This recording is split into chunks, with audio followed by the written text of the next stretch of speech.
សម្ដេចហ៊ុនម៉ាណែតអំពាវនាវរកអ្នកផ្ទុកមេរោគអេដស៍ជាង 4,000 នាក់ដើម្បីទទួលការព្យាបាលភ្នំពេញសម្ដេចហ៊ុនម៉ាណែតនាយករដ្ឋមន្ត្រីកម្ពុជាអំពាវនាវឲ្យបន្តស្វែងរកអ្នកផ្ទុកមេរោគអេដស៍ជាង 4,000 នាក់ដែលមិនទាន់បានដឹងពីស្ថានភាពរបស់ពួកគេដើម្បីកាត់បន្ថយអត្រាបោះបង់ការព្យាបាលនិងផ្តល់សេវាកម្មព្យាបាលមេរោគអេដស៍ឲ្យជាឆាប់រហ័សសម្ដេចហ៊ុនម៉ាណែតជំរុញឲ្យអ្នកគ្រប់គ្រងស្ថាប័នរាជធានីខេត្តក្រុងស្រុកខណ្ឌឃុំសង្កាត់ដើមតួនាទីជាអ្នកសម្រាយសម្រួលកម្មវិធីបង្កទប់ស្កាត់ការរីករាលដាលនៃមេរោគអេដស៍ដោយគ្មានការរើសអើងមាក់ងាយនិងផ្ដោតការយកចិត្តទុកដាក់ចំពោះប្រជាជនកន្លឹះដូចជាក្រុមបុរសរួមភេទជាមួយនឹងបុរសក្រុមបំភ្លៃភេទអ្នកបម្រើសេវាកម្មអ្នកប្រើប្រាស់គ្រឿងញៀននិងយុវវ័យសម្ដេចបានអំពាវនាវឲ្យការផ្សព្វផ្សាយការប្រើប្រាស់ស្រោមអនាម័យថ្នាំបង្ការមុននឹងពេលប្រឈមថ្នាំបង្ការនឹងក្រោយពេលប្រឈមនឹងការធ្វើតេស្តស្ករទៀតផងសម្ដេចក៏ទាមទារឲ្យប្រទេសឈានទៅសម្រេចគោលដៅ95ដោយលើកកម្ពស់គុណភាពនិងសមត្ថភាពនៃសេវាព្យាបាលថែមទាំងធ្វើតេស្តនិងការបង្កមេរោគអេដស៍ព្រមទាំងលុបបំបាត់ការមាក់ងាយនិងការរើសអើងសម្ដេចហ៊ុនម៉ាណែតថ្លែងថាការរើសអើងមាក់ងាយកង្វះការយល់ដឹងមិនត្រឹមត្រូវកង្វះធនធាននិងការយកចិត្តទុកដាក់មិនគ្រប់គ្រាន់នៅតែជាបញ្ហាសំខាន់ដែលរារាំងការឆ្លើយតបនឹងមេរោគអេដស៍នាយករដ្ឋមន្ត្រីកម្ពុជាបានជំរុញឲ្យតួនាទីជាអ្នកពាក់ព័ន្ធគ្រប់គ្រងពង្រឹងសហការដើម្បី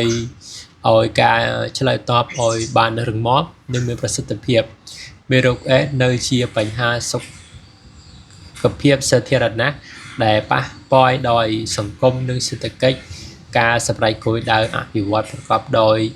ចីរភាពឆ្នាំ2030តម្រូវឲ្យមានការចូលរួមពីគ្រប់ភាគីរួមទាំងអ្នកដឹកនាំនយោបាយមូលដ្ឋានសុខាភិបាលសហគមន៍និងដៃគូអន្តរជាតិដើម្បីកាត់បន្ថយឧបសគ្គនិងគន្លឹះថវិកានេះបើជាកម្ពុជាប្រឈមនឹងបញ្ហាប្រឈមជាច្រើនក៏កម្ពុជានៅតែបានសម្រេចទើបស្កាត់ការពាររាលដាលនៃមេរោគអេដស៍ដើម្បីឲ្យបានបង្ហាញថានៅឆ្នាំ2024ប្រទេសកម្ពុជាអ្នកផ្ទុកមេរោគអេដស៍សម្រាប់ប្រមាណជាង76,000 នាក់ដែលនៅក្នុងនោះគឺមាន71,716 នាក់បានធ្វើតេស្តនិងដឹងស្ថានភាពផ្ទុកមេរោគរបស់ខ្លួនអ្នកផ្ទុកមេរោគទាំងនេះទទួលបានសេវាព្យាបាលតាមរយៈឱសថប្រឆាំងមេរោគអេដស៍នៅមូលដ្ឋានសុខាភិបាល 100% ដែលអត្រាខ្ពស់ជាងនៅតំបន់អាស៊ីប៉ាស៊ីហ្វិកចំនួនករណីឆ្លងថ្មីនិងសម្លាប់ដោយមេរោគអេដស៍ក៏ធ្លាក់ចុះផងដែរករណីឆ្លងថ្មីចុះពី11,500 ករណីក្នុងឆ្នាំ2023ទៅ 1,200 ករណីក្នុងឆ្នាំ2024ហើយករណីសម្លាប់ស្លាប់ចុះ 1,100 ករណីទៅ 1,000 ករណីចំណែកអ្នកផ្ទុកមេរោគអេដស៍ដែលនៅកម្ពុជាក៏បាន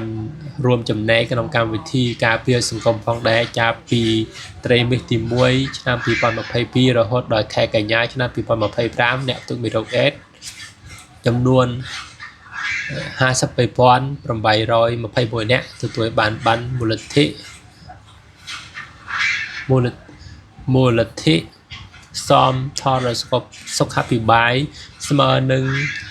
75% នៃសកម្មភាពចំនួន 71,716 នាក់